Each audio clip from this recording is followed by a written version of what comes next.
Dari 7 poin yang sudah gue sampaikan terkait dengan revisi Undang-Undang 13 2003 dalam Undang-Undang Cipta Kerja, ada 3 poin penting yang menurut gue paling krusial dan akan berdampak secara langsung pada kehidupan kalian. Yang pertama adalah terkait dengan status karyawan kontrak yang dapat dilakukan untuk jangka waktu tidak terbatas, meskipun di akhirnya akan ada kompensasi yang akan diberikan kepada karyawan kontrak. Lalu yang kedua adalah terkait dengan outsourcing yang dapat dilakukan untuk seluruh jenis pekerjaan, termasuk kegiatan usaha utama. Dan yang ketiga adalah terkait dengan jumlah pesangon. Memang benar apa yang disampaikan oleh para menterinya Pak Jokowi dan juga Pak Jokowi sendiri dalam press conference-nya di beberapa kesempatan. Tetapi ada kebenaran lain yang tidak disampaikan, yaitu terkait dengan jumlah pesangon yang berubah secara drastis yang diatur dalam Undang-Undang Cipta Kerja. Di Undang-Undang 13 2003 sendiri diatur jumlah pesangon paling maksimum adalah 32 kali upah. Sementara di Undang-Undang Cipta Kerja hanya 19 kali upah ditambah 6 kali upah dalam bentuk tidak hanya cash, tapi dalam bentuk lainnya. Ada pelatihan dan sebagainya. Ya pemerintah nggak bohong sih. Kalau untuk pekerja-pekerja yang baru bekerja di dalam satu perusahaan mungkin 3-4 tahun atau 5 tahun, berpikir bahwa peraturan tersebut kan hanya berlaku bagi mereka yang bekerja dalam satu perusahaan secara maksimum. Dan itu tidak akan berpengaruh pada diri gue.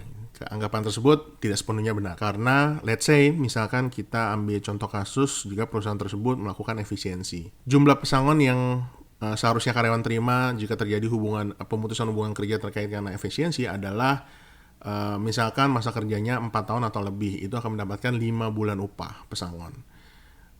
Itu seharusnya ketika terjadi efisiensi maka akan dikali 2, jadi totalnya 10 bulan upah. Di Undang-Undang Cipta Kerja sendiri hanya dikali 1, yaitu 5 bulan upah. Jadi ada kehilangan 5 bulan upah. Harapan mungkin bisa digantungkan pada peraturan pemerintah yang nanti akan diterbitkan paling lama 3 bulan setelah Undang-Undang Cipta Kerja diundangkan. Sampai saat ini Pak Jokowi masih belum menandatangani Undang-Undang Cipta Kerja, dan Undang-Undang Cipta Kerja ditandatangani atau tidak oleh Jokowi akan berlaku dalam waktu 30 hari setelah disahkan oleh rapat paripurna DPR.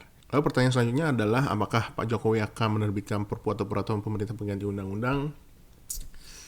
Rasanya tidak. Kenapa? Karena peraturan ini diinisiasi oleh pemerintah sendiri dan rasanya tidak mungkin atau sulit untuk pemerintah menganulir keputusan yang mereka sudah ambil. Tetapi apakah ada kemungkinan diterbitkannya perpu? Mungkin saja. Dan ada beberapa contoh kasus terkait dengan hal itu. So, kita tunggu langkah selanjutnya dari pemerintah, apakah akan menerbitkan peraturan pemerintah pengganti undang-undang atau bertarung di ranah Mahkamah Konstitusi.